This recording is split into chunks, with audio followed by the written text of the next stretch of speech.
Fala galera, esse aqui é o Salvoscast, que é o seu, o meu e o nosso podcast cristão. E hoje a gente está aqui numa data diferenciada, uma data especial. Esse vídeo está sendo gravado junto com a segunda temporada, mas sendo lançado junto com a primeira, né? Porque hoje é o Salvoscast especial, dia 18 de maio. Estamos aqui com o Pedro. E aí? O Matheus. Olá, pessoal. A Becky. Olá, chicos. Agora vocês estão vendo a gente, né? E o nosso convidado é o Lucas. Olá. Lucas. Vai dar ruim, hein? Vai dar ruim o negócio, Pois é. O meu sobrenome é um adjetivo, é Lucas Bravo, então se vocês quiserem me chamar de Eita. Bravo. Bravo. E o dele, que é Vacai? Então tá os dois juntos, tá junto. Então, hoje a gente vai falar sobre a questão do dia 18 de maio, né? Explicar um pouquinho da questão da história, o que representa essa data, qual a importância dessa data e também coisas que nós devemos fazer, né, em respeito a essa data. Então, Lucas, você pode contar um pouco pra gente da história do que originou, que é uma história trágica, né? É uma história complicada, mas como é que se originou então o dia 18 de maio? Sim, bom, acho que aqui ninguém era vivo naquela época, 1973, se não me engano. Deixa eu olhar aqui pra cara dessa pessoa. Tá perto. Tiozão, talvez.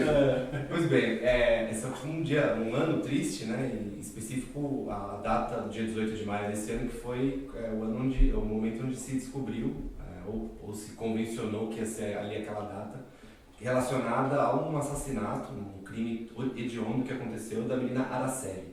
Já ouviram falar no caso da menina Araceli? Sim. A gente pesquisou um pouquinho antes.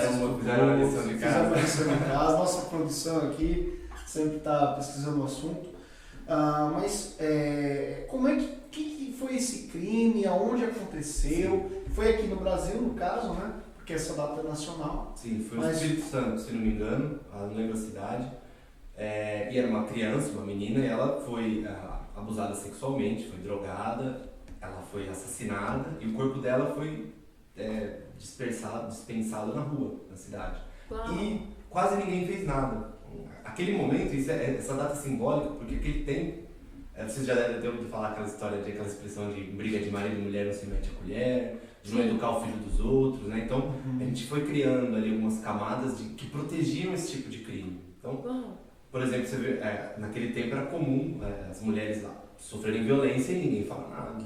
Né? Hoje em dia a gente sempre caminha num outro sentido. Qualquer sinal de violência é um ponto de atenção pra gente fazer denúncia. Hoje é o contrário, a gente fala em briga de marido e mulher, a gente mete a colher, mete a polícia, mete o que puder, porque fazendo isso que a gente evita com que esse problema cresça e vire um problema maior. Exatamente. Você sabe dizer que idade tinha a Araceli quando aconteceu o crime, não? Não sei dizer exatamente. Porque ela era bem novinha, não sei se Segundo esteve pesquisando, ele tinha 8 anos quando foi sequestrada. Nossa. E fizeram tudo isso com ela. Foram uns caras da classe média de Vitória, fica no Espírito Santo? Isso, sim, da cidade de Vitória. Que fizeram isso com a menina e depois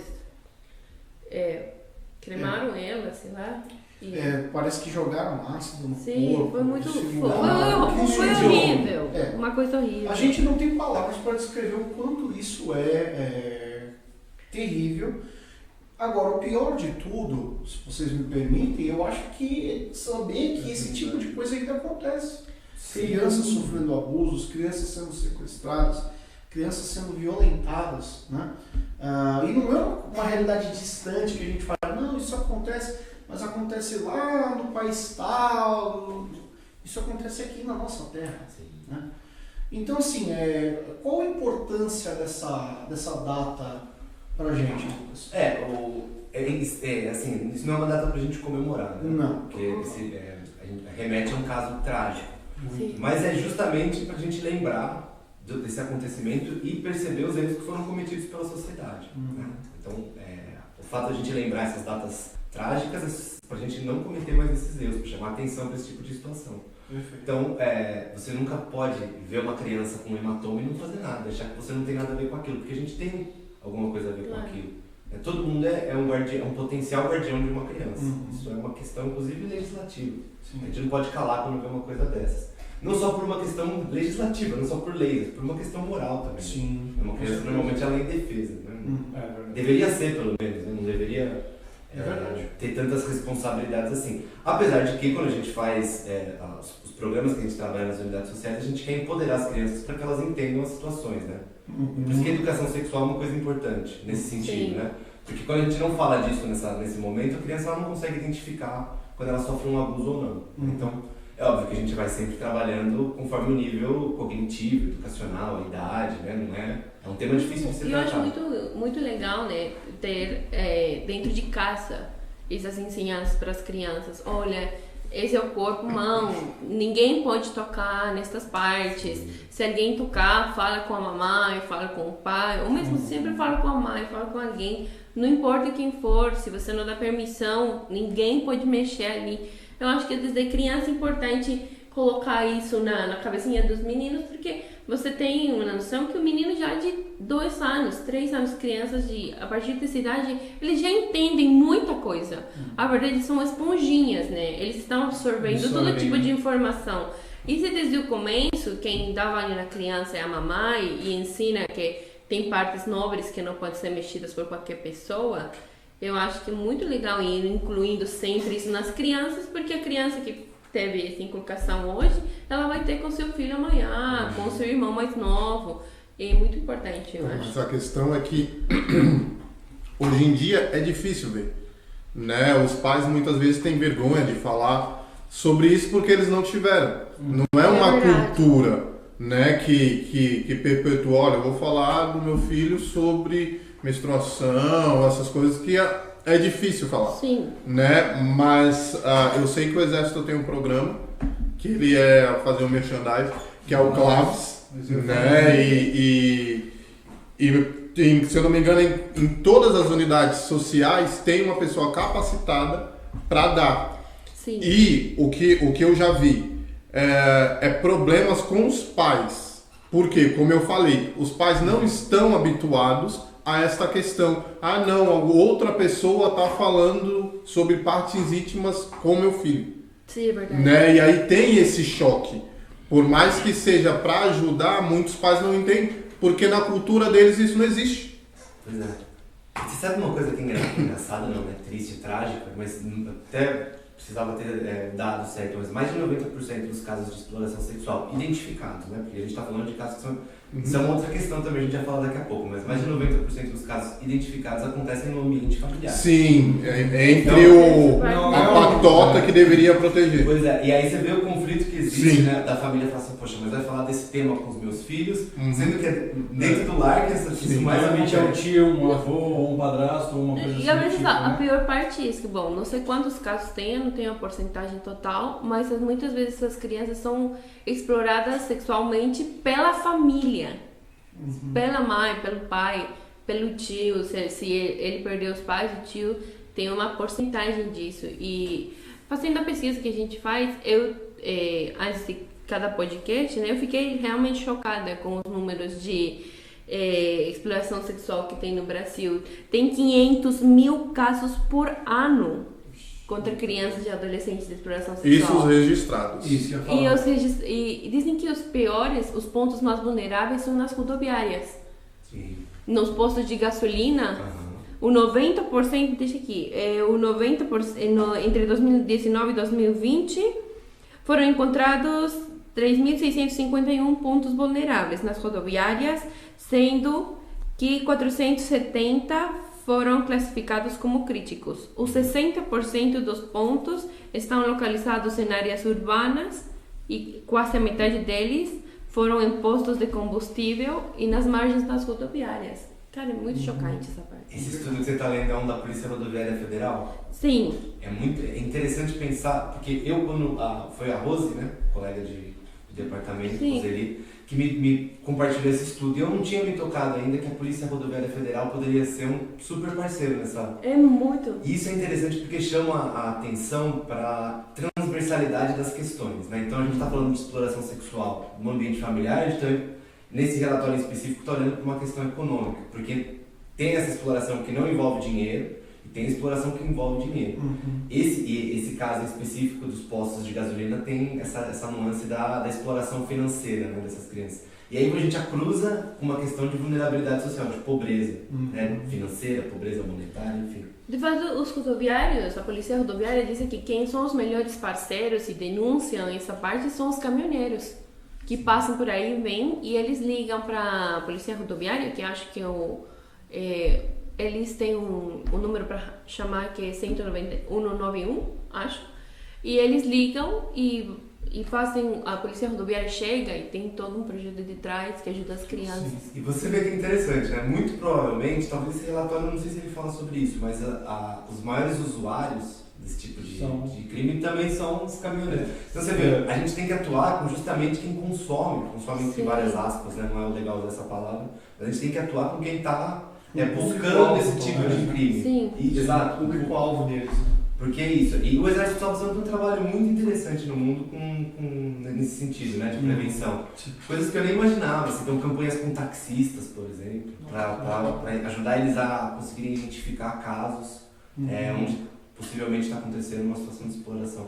Isso é uma coisa interessante. A gente acha que é difícil falar sobre isso, e de fato é. Sim. Porque se eu passo a ser representante de uma... imagina que eu sou aqui o cara que vai desbaratar todas as máfias de exploração sexual. Muito provavelmente a minha vida vai estar em risco. Muito. Inclusive, quando eu participo de reuniões, né, pelo Exército de Salvação, de fóruns que discutem essa questão, as pessoas ficam com a câmera desligada, a gente não sabe quem é quem, porque pode ter alguém infiltrado ali querendo saber. Então, assim, é uma questão muito delicada, muito complicada, porque movimenta muito dinheiro. Sim. Isso é um grande problema. Aproveitando que a gente falou sobre essa questão dos grupos que denunciam e tal, Lucas, você pode compartilhar com o pessoal que está assistindo, que está ouvindo a gente, alguns números ou sites ou recursos até de aplicativos onde a pessoa pode fazer denúncia? A gente tem 2 números de telefone que são centrais, a gente precisa decorar eles. O Disque 100, que é um telefone, uma central telefônica voltada para a violação de direitos humanos em geral, né? E aí a gente encaixa a exploração sexual de menores. A gente pode ligar para o 190, que é a polícia mesmo. A gente pode ligar também para o 180, que é um número focado em violência contra a mulher, onde também acontece. Então vocês vejam, esses temas estão todos muito conectados. Sim, com certeza. Tem esses 3 números. Assim, imagino que tem uma infinidade de aplicativos. Eu sou uma pessoa meio analógica, meio anacrônica, eu posso estar enganando. Mas acho que eu tô nessa também. esses números, o telefone todo mundo tem acesso hoje, né? A gente ainda tem orelhão por aí. Ainda tem orelhão, gente? Faz tempo que eu não vejo orelhão. Então, tá sendo abolido, né, os negócios aí. Eu tô vendo que eles estão arrancando tudo. Aqui nem tiraram ele. Então, olha, faz tempo que eu não vejo mas vai aqui, né? Sim, mas essas centrais telefônicas, elas são muito consolidadas. Não estou dizendo que não existam outras formas de fazer esse tipo de denúncia, mas eu entendo que num país do tamanho do Brasil, onde a gente tem uma ferramenta aqui consolidada, que são essas centrais de atendimento, esses números são assim para gravar, né? Disque 100, 100, 100, 180, que é o focado na violência contra a mulher, e a polícia, né? A Rebeca falou do 191 da polícia. 191, que é a polícia rodoviária. Certo. Legal. Uma outra questão que eu queria colocar é que você citou que o Exército de Salvação no mundo tem um trabalho forte nessa área. Você trabalha no departamento social, né, aqui no quartel, e eu queria te perguntar, hoje, o que o Exército de Salvação do Brasil tem feito em relação ao dia 18 e as práticas realmente para conscientizar a população? O que a gente tem feito nesse sentido? Bom, eu acho que antes de falar do Brasil, é legal falar do mundo, né? Do Exército de Claro. Salvação do mundo, porque a gente tem uma conexão muito forte. Então, primeiro dizer que o Exército de Salvação é pioneiro nessa questão. Não sei se vocês conhecem a história do Bramwell, se não me engano. De quando eles desbaratinou um esquema de exploração Sim, sexual sim. na Inglaterra. Foi até polêmico na época, né? Porque eles... Foi porque, na verdade, eles usaram um repórter para ir nas famílias que estavam vendendo as crianças e aí conseguiu desmantelar da raiz do problema, né? Sim. Inclusive, eles foram presos por isso. Foram, porque parece que eles se fingiram de consumidores e Exatamente. compraram uma pessoa para provar que esse tipo de coisa acontecia. Exatamente. E conseguiram mudar a lei, né? Isso é uma coisa interessante. E é uma posição do Exército de Salvação, assim, sempre trabalhar em parceria com os estados, né? No sentido de construção. Sim. E isso, então, estou dizendo isso aqui porque para mostrar que isso é super pioneiro. Isso foi século 1860 e alguma coisa, não foi? mais pro final dos 1889, Não, foi por ali, ali. mas enfim, Eu não lembro a data certa, desculpa. mas super pioneiro, né? Vocês Sim, imaginem, lógico, isso a é um gente tá jeito... falando Em disso de 1800. mais de 100 anos atrás, né? Pois é, a declaração do direito das crianças e dos adolescentes é do ano de 59, se não me engano. Então 10 anos depois, ou pouco mais de 10 anos depois da criação da ONU, que é de 48. Né? Uau. Que é o momento, desculpa, a ONU é de 45, a Declaração dos Direitos Humanos é de 48, 10 anos depois a gente tem a Declaração do Direito das Crianças. Enfim, queria só colocar isso para dizer que essa é uma questão muito importante para o Exército de Salvação desde a fundação. Né? Sim. Aqui no Brasil, a gente trabalha com prevenção. Eu não sei se vocês sabem, mas o trabalho contra a exploração, eu estou falando de tráfico de pessoas, né? Mas existem várias formas de atuar. Você pode atuar na prevenção, na proteção e na reinserção, né? De forma bem geral. Então, proteger é prevenir. Prevenir é prevenir, é evitar com que aconteça. Sim. E é onde a gente mais atua hoje, aqui no Brasil, especificamente com essa questão. Né? A gente não acolhe crianças nessa situação. A gente tem um outro serviço de acolhimento, mas o foco é na prevenção, então a gente faz campanhas de conscientização. Não só, tem uma coisa tradicional do Exército de Salvação, né, de ir pra rua, fazer teatros, campanhas com faixas, entregar. Hoje a gente não está podendo fazer isso, né, por causa da situação de pandemia, mas a gente ocupa as redes sociais, ocupa a internet, ocupa ali os espaços virtuais de divulgação, né, porque é isso, quanto mais pessoas estiverem conscientes dessa questão, mais parceiros a gente vai ter para denunciar esse tipo de crime. E, como eu disse para vocês, se a gente focaliza em uma pessoa só, a gente vai complicar a vida dessa pessoa. Agora, se todo mundo é um potencial agente, né, de fiscalização de situações assim, então a gente trabalha nessa perspectiva. Então, além dessas campanhas que a gente faz, pintar a bandeira, ir para a rua, fazer... Né, em cada cidade onde a gente atua, a gente faz esse tipo de campanha. A gente também participa de grandes eventos aqui no Brasil. Inclusive, a gente teve um convite, recebemos um pedido esses dias para dar um apoio para o pessoal lá de Tóquio, porque vai ter a Olimpíada lá. Sim. O Exército de Salvação é uma referência nesse tipo de ação. Né? Grandes eventos também são focos de exploração sexual. Infelizmente. Né? Infelizmente. O Brasil, nos anos recentes, a gente teve uma série de eventos internacionais aqui. Eu lembro quando teve a Olimpíada do Rio, né? Que a gente fez uma campanha muito forte lá nesse sentido, por exemplo, né? Então, tá na história recente da gente. E nas Olimpíadas também, que tiveram em 2018 na Argentina, o Exército também fez uma grande campanha sobre o trato por um bom trato. A gente saía com pancartas e era assim, como um certificado de vacinação, principalmente para as pessoas e para as crianças, que a gente explicava que o trato por um bom trato era muito bom, que tínhamos que tratar melhor as crianças, os adolescentes, todas as pessoas, e se a pessoa queria se vacinar. E na troca, se a pessoa aceitava, a gente preenchia o certificado e deu uma balinha. E muitas pessoas ficaram bem felizes. Foi engraçado ver uma menina que falou pra mãe: "Bem, agora você já não pode mais gritar comigo." E a gente deu uma risada. Mas foi muito bom. Aí, legal, é a coisa na prática funcionando. Falando de prática, Lucas, a gente sabe que a gente tem as nossas unidades sociais, né, espalhadas pelo Brasil, e a gente tem também as igrejas, né, os corpos. Se você puder se dar uma mensagem assim pro pessoal salvacionista, para os soldados, sargentos, voluntários, funcionários, o pessoal engajado, né, com a missão, sobre essa data, qual seria a sua mensagem para o pessoal? A minha mensagem para o pessoal é, primeiro, que eles são potenciais trabalhadores sociais, né? Isso está na essência do Exército de Salvação, o go and do something, em inglês, né? Vai e faça alguma coisa. Viu? O podcast também é cultura. Poligolota. Então está na essência, todo salvacionista ele é um potencial trabalhador social. E mais importante do que isso, né, é o fato da gente ouvir falar sobre essa questão e ser um fiscal, né? Então, isso é interessante. Se não me engano, são 2 países no mundo onde o Exército de Salvação tem 2 identidades jurídicas diferentes, uma para os corpos e outra para as unidades sociais. O Brasil e a França, né? Por uma questão de legislação. Sim. Ao mesmo tempo que a gente está integrado, né?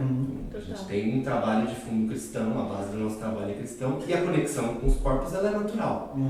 E eu entendo que os corpos são uma ferramenta fantástica de difundir conhecimento. A gente tem ali uma inserção social tremenda, então é super importante que esse trabalho não fique restrito às unidades sociais. Inclusive, olhando para o trabalho internacional do Exército de Salvação, que faz em outros países, eles integram as coisas. Então, na reunião que tem dentro do corpo, eles vão falar sobre exploração sexual, sobre tráfico de pessoas. Então, isso pra mim é uma ferramenta super potente, né? Porque a vida ela não se separa. Quando a gente entra no corpo, a gente está lá para, inclusive, tratar de questões da vida, né? Sim, com certeza. A minha mensagem para os salvacionistas que estão nos corpos é que eles se sintam tão importantes quanto qualquer trabalhador social das unidades sociais. Eles também são responsáveis, em alguma medida, por fiscalizar essas situações. É isso aí. E nossa produção quer comentar mais alguma coisa nesse sentido da data especificamente? Sim, eu acho que é muito importante, ademais de conscientizar dentro das famílias, conscientizar todas as pessoas, né, que isso sim existe. Que se o que dizia o Lucas, acho que antes de começar, se você vê uma criança que tem hematomas no corpo, falar com ele e perguntar, né? Porque a maior parte dos casos que eu tenha visto de pessoas, as pessoas que sofrem exploração sexual ou abuso sexual dentro das casas, geralmente são ameaçadas pelo abusador, falando que se eles falassem, eles vão ser mortos, ou ninguém vai acreditar, que isso acontece no 90% dos casos. Ensinar as crianças, né, conscientizar que elas têm que falar assim, que elas sempre têm uma pessoa de confiança com quem pode falar, contar se a mãe, se o pai, a mãe bateu muito forte, se tem alguém que está ameaçando, ajudar as crianças a poder falar, né, fazer que elas possam se sentir confiantes de ter alguém para se comunicar o que elas estão vivenciando, porque inclusive você vê, né, muitas crianças às vezes elas se isolam ou tem outro jeito de reagir em base ao que elas estão vivenciando, e essa parte é muito triste. Sim, pois é, e aí a gente vê, né, o caso da menina Araceli aconteceu em 73, eu poderia citar aqui, mas de cabeça, assim, uns 4 ou 5 casos, a gente está vivendo um agora, né, do menino Henrique, e são situações muito parecidas. É claro que a abordagem vai mudando, gente, o tempo vai evoluindo. Algum tempo atrás, quando eu era criança, a gente não discutia essas questões de machismo como discute hoje, a gente não discutia questões de racismo como discute hoje. Né? Eu sou uma pessoa otimista e eu vejo que a gente, óbvio, estamos muito longe do ideal, mas a gente está caminhando. E eu acho que falando da violência contra a criança, né, não só a exploração sexual, mas todas as violências, é isso. Quanto mais a gente conversa sobre essa questão, quanto mais a gente chama atenção para ela, mais pessoas vão estar cientes e vão entender e vão falar sobre isso. Então, perfeito o que você falou, Rebeca. Além que isso também é um tema tocado e mais falado, as crianças também se sentem, faz o tema ser muito mais normal. Então as crianças já não têm medo de falar, elas já sabem que tem alguém a quem podem correr em caso de perigo ou em caso de vulnerabilidade. Sim, e isso é uma coisa interessante, né? Hoje a gente vê, mudando um pouco de assunto, bom, é o grande assunto da violência e das opressões, mas a violência contra a mulher, por exemplo. Agora na pandemia a gente vê que aumentou esse número. Sim. E você fala assim, poxa, será que só agora as mulheres estão sendo violentadas? Ou será que agora, nesse contexto específico, onde está todo mundo dentro de casa, essa violência ela se agrava e essa mulher não tem escapatória, não tem para onde fugir, ela não tem uma válvula de escape, então ela vai acabar denunciando. Então vocês vejam, né, a dificuldade de identificar esses casos é muito grande. Não quer dizer que eles começaram a acontecer agora, quer dizer que a gente começou... ouvir mais isso, agora. A gente está apurando os nossos... Vinha à tona, de repente, é mais agora, né? Podemos dizer assim, que como você falou, eu acredito que já, se a pessoa sofre esse tipo de abuso, ela já vem sofrendo, só que agora com a pandemia a questão deve ter agravado muito mais. E a gente tem que perceber o seguinte, essas tiveram coragem de denunciar, e as que não conseguiram ainda. Né? E a gente também tem que ter um olhar para esse tipo de questão, né? Por isso que é importantíssimo a gente trabalhar com ações de empoderamento, né? Não só das mulheres, das crianças. Que isso, essa palavra aqui, inclusive, é um neologismo, né? Se procurar no dicionário, você não vai encontrar. Ou se colocaram agora, mas até um tempo atrás eu lembro de não achar. Inclusive nos documentos do computador sempre corrige essa palavra, ela não existe. Mas o empoderamento é importante justamente por causa disso, né? Porque a pessoa tem que ter cada vez mais ciência do contexto onde ela está inserida para conseguir se proteger também. Sim, com certeza. E a gente tem que frisar, o Exército de Salvação é contra qualquer forma de violência contra crianças, contra adolescentes, contra mulher, contra idosos, qualquer forma de violência de forma geral. Sim, né? total. A gente é contra, a gente luta contra isso.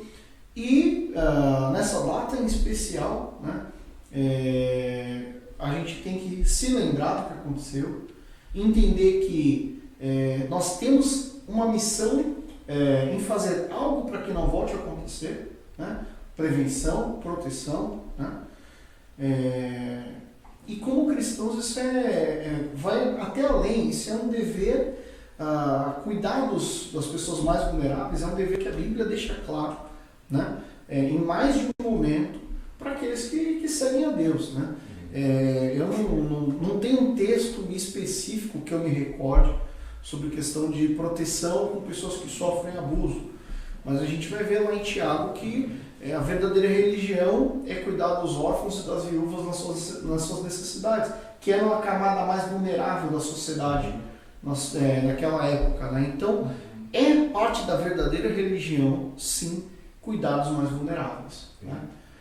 Pode ser que tenha mudado um pouco quem são os mais vulneráveis, enfim, mas é a nossa missão como cristãos, né? Eu não sou teólogo como vocês, né? Não tenho todo esse domínio. A gente sobre também as não é. Não. A gente também Mas não aqui temos é. dois cadetes que vão se formar teólogos. Né? Opa! Mas o que foi a caminhada de Jesus na Terra, né? Senão uma defesa dos oprimidos, né? Sim. Até o pouco que eu conheço, assim, ele esteve sempre do lado de todos aqueles que estavam sendo oprimidos naquele momento. Sim. Enfim. E isso é uma coisa interessante, né? As crianças, elas desde aquele momento, elas já eram e continuam sendo. Então, a questão do machismo, né? Essa questão do patriarcado violento também, desde aquela época. Então, e aí é outro ponto que o Exército de Salvação também é super pioneiro, né, gente? Não sei se vocês já devem ter parado para pensar nisso, mas já viram aquele filme As Sufragistas? Não. Que mostra as não assisti mulheres ainda. brigando por direitos na Inglaterra. Aquilo acontece, aquele filme ele está ambientado no começo do século XX, 1900 e pouquinho. O Exército de Salvação é de 1865. Isso. Né? E a Catherine, a esposa do William, do General William, ela tinha permissão, né? Tem até uma história no livrinho lá, Sopa, Sabor e Salvação, que conta essa história.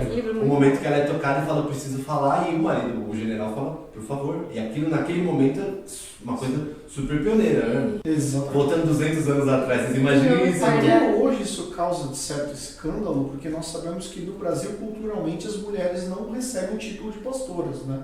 Embora muitas, em várias igrejas, exerçam todas as funções pastorais, então elas são pregadoras, são professoras, são missionárias, são evangelistas, são educadoras, mas não recebem o título.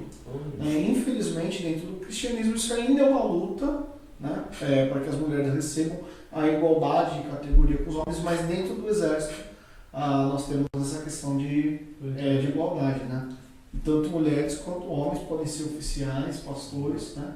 Inclusive a gente já teve uma general, mulher, né? Tivemos 3 já. Olha. Tivemos 3 mulheres generais. Pois é.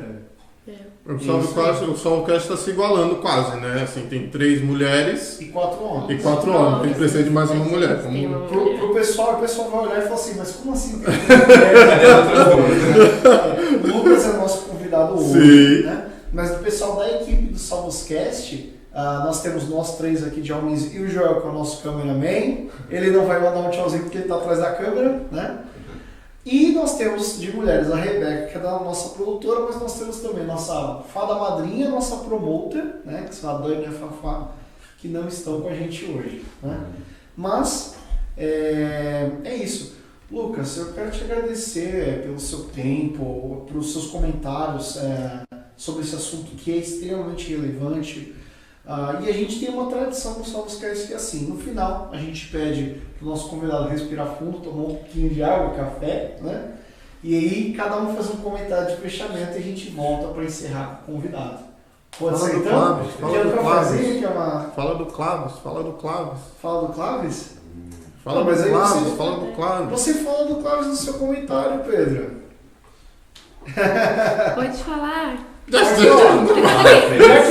puxou, Já que você começou, Não, mas assim, eu não tenho muito conhecimento sobre, né, o Clávis. Eu tenho experiências com o Clávis, né, e para ver o quanto ele é importante. Sim. Como eu disse no começo, muitas vezes os pais ficam com receio e até não gostam de falar com as crianças sobre o corpo, né, e o que pode acontecer. E lá no Corpo de Cubatão, né, na Prós de Cubatão, foi-se dado esse para as crianças e aconteceu um fato muito interessante. Até um pouco engraçado, né, mas interessante. Depois da professora, né, da instrutora ter falado, olha, o que a Beck falou, olha, nem todo mundo pode mexer nas suas partes, tem parte que não pode, sei lá. Uma mãe levou uma criança no hospital, né? E essa criança, ela tem, como eu posso dizer, um déficit, né? De atenção. E quando o médico foi tocar, ele automaticamente falou, não, você não pode mexer. Foi fazer um exame, né? Normal, automaticamente falou, não, você não pode mexer aí porque a minha tia Cristina no Claves falou que você não pode mexer.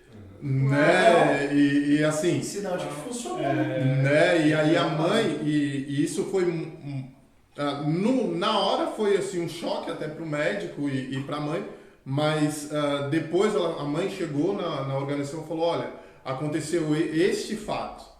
Né? E aí a gente pôde falar na reunião dos pais o quão importante que era o Claves, né? Que é uma metodologia, não é do Exército de Salvação, agora eu não vou lembrar de onde é, eu sei que ela é sul-americana, né? É uma metodologia de como se falar com as crianças sobre o corpo delas, que elas são donas do seu próprio corpo e que ninguém pode mexer, que é o que os pais não falam, porque a gente tem o caso do nosso colega de sessão, né, o Edson, e ele falou que a irmã dele perguntou, eu não lembro se era sexo ou... O que é sexo? É isso, o que é sexo? Imagina você... Chegou na mesa... Na mesa de café da manhã, o almoço, toda a família reunida, e ele falou que ele era o mais velho, né? E aí a irmã dele, do meio, mais nova, chegou... Edson, o que é sexo? O pai. Não, foi pra ele... E aí o pai dele olhou pra ele, tipo, aquela cara... Todo mundo já ficou... Você nem responde, tipo assim... Tipo, né, olhando... Pra ver o nível dessa questão de, olha, não se discute isso em casa. Não se fala isso em casa. E aí ele contando que o pai falou... Não, sexo, minha filha, sexo é o que quando nasce a criança, que tem sexo masculino e sexo feminino. E acabou a história. Uau! Né? Então, assim, como eu falei, é um tabu essa questão ainda de os pais, né, falarem.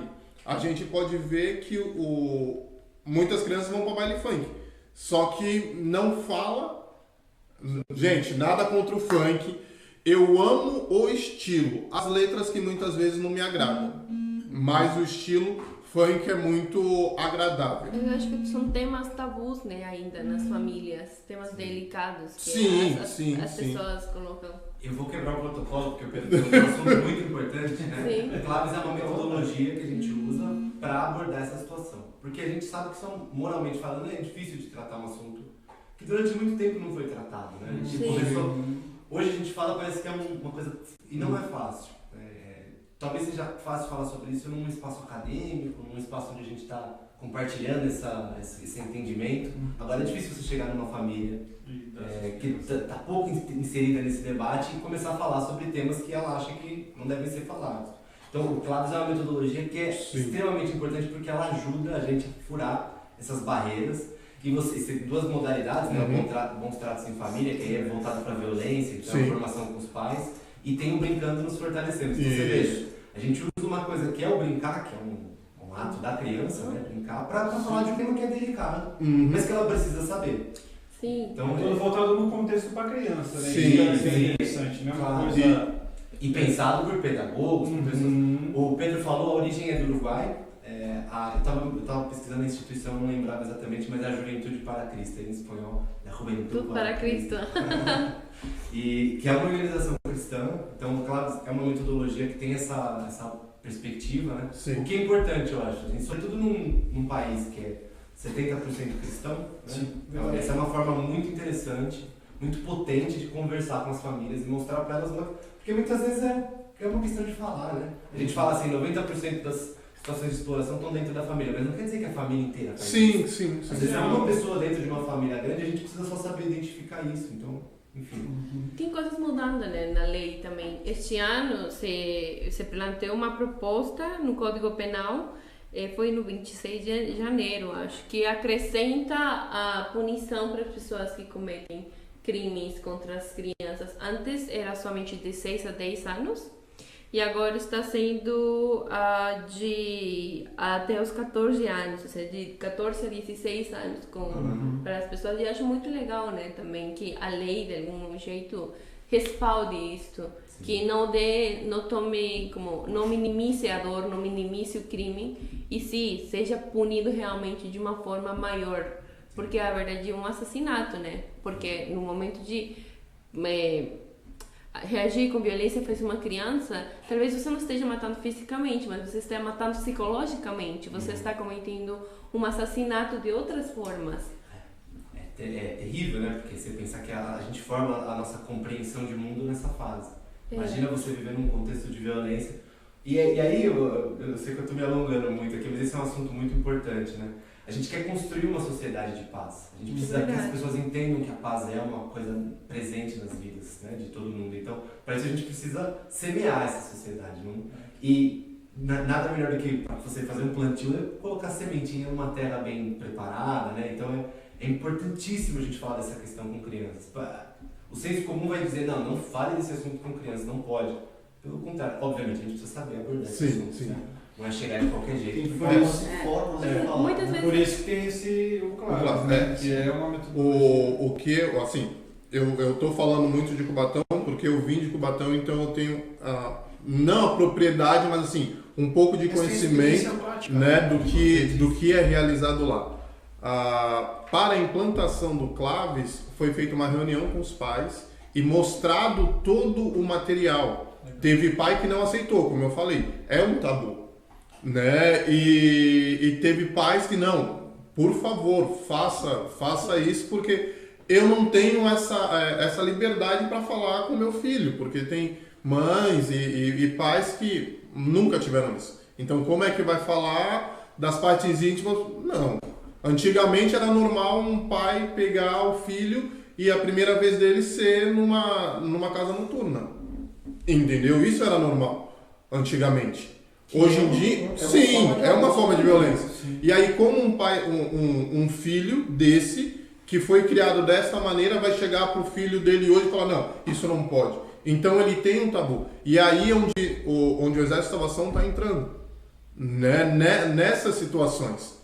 Né? E aí o que acontece nesse período, como falou, plantar numa terra fértil. As crianças lá, as crianças e adolescentes de Cubatão, elas preparam todo esse material, e aí foi o que o Lucas falou, o exército tem esse negócio de ir pra rua, fazer catarse lá, que a gente não pode, mas eles fazem isso, né? Então eu tava até tentando achar aqui, não consegui achar, mas em 2019, antes da pandemia, nós fechamos uma parceria com o supermercado e conseguimos fazer a apresentação do dia 18 de maio na frente do supermercado. Nossa, que então, ótimo! Assim, você deu o local, falou, não, você pode fazer aqui. Então a gente levou as crianças lá com cartaz, né? Primeiro a gente saiu na comunidade, né? Então com as crianças, e aí enquanto um grupo estava na comunidade fazendo essa mobilização, essa troca de informação com o pessoal, tinha outro grupo que estava na frente do supermercado. Então imagina você colocar aí em qualquer supermercado um fluxo legal de pessoas, né? E você está fazendo uma atividade para serviu tanto para as crianças, né? Que elas se apoderaram desta data, desse conteúdo, e para as pessoas que estavam passando, porque assim, mano, o que está acontecendo ali e tal. Então foi uma maneira muito benéfica, né? De estar difundindo não o que aconteceu, mas a prevenção, né? Porque na apresentação a gente não vai falar o que aconteceu, mas sim, olha, 18 de maio, anuncie, né? Denuncie, faça essas coisas. Gente, deixa eu avisar vocês, o pessoal por trás das câmeras está fazendo assim, não tem. Vamos ter que editar. Então, a gente vai ter que ir para os finalmente mesmo. Bom, pra gente encerrar, Lucas, quer comentar mais alguma coisa, uma palavra final pra gente? Gente, é um prazer muito grande estar aqui, poder ter essa conversa com vocês. Eu acho importante a gente falar sobre isso em todos os espaços. Né? Como eu disse várias vezes aqui, quanto mais a gente fala sobre esse tema, mais pessoas vão estar atentas a ele. Sim. O Pedro trouxe excelentes exemplos aqui de como a gente pode atuar em diferentes frentes. Né? E é o que a gente faz. A gente trabalha, sobretudo, com prevenção aqui no território do Brasil. Mas não é só fazer uma campanha no dia 18 de março, a gente também faz uma campanha no dia 18 de março, que é um dia triste, mas é um dia que a gente precisa lembrar sempre, para não cometer esse mesmo erro, né? Agora, a gente tem formas diferentes de trabalhar essa questão. A gente pode trabalhar com os filhos, a gente pode trabalhar com os pais, a gente pode trabalhar com a comunidade, enfim, diferentes maneiras. E Cubatão é um exemplo excelente, sim, de um local onde a gente faz um trabalho que é importante e significativo. E você pode até me dar dúvida, mas faz quanto tempo que a gente estava no Cubatão? 1990 começa o trabalho social. Olha lá. Mais ou menos. Oficialmente. 1994. É registrado, né? Chegou, registrou. Chega lá como igreja, né? Na casa na casa da sargenta, hoje primeira sargenta, né? A tia Cristina. Em 1994 tem a inauguração do projeto social. Uau. Mas a tia Cristina já fazia coisa antes. Né? Já, não, porque ela era do povo de Santos, né? Ela era do povo de Santos. Sim. Gente, a gente queria agradecer agora no final a presença do Lucas, agradecer ao Major Milka que proporcionou essa gravação. Beijo, Major Milka, né? E já aproveitar para dar um salve também para a tia Cristina, né, não, Pedro? Opa! Manda um Papai, coraçãozinho coroa. pra mãe.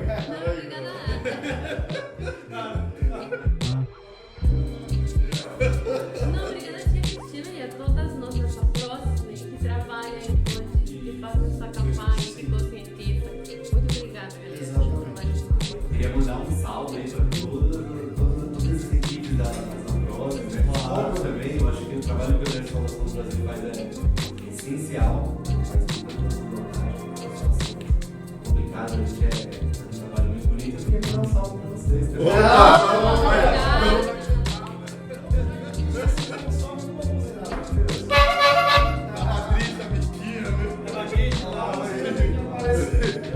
Gente, a gente vai ficando por aqui. A gente se vê no próximo Salmoscast. Aguardem, nós estamos trabalhando aí na segunda temporada. Então, Matheus, Obrigado, até a próxima. Pedrão, Até logo. Becky, Tchau, chicos. nosso convidado Lucas. Muito obrigado, até mais. Um grande abraço, pessoal, e fiquem com Deus.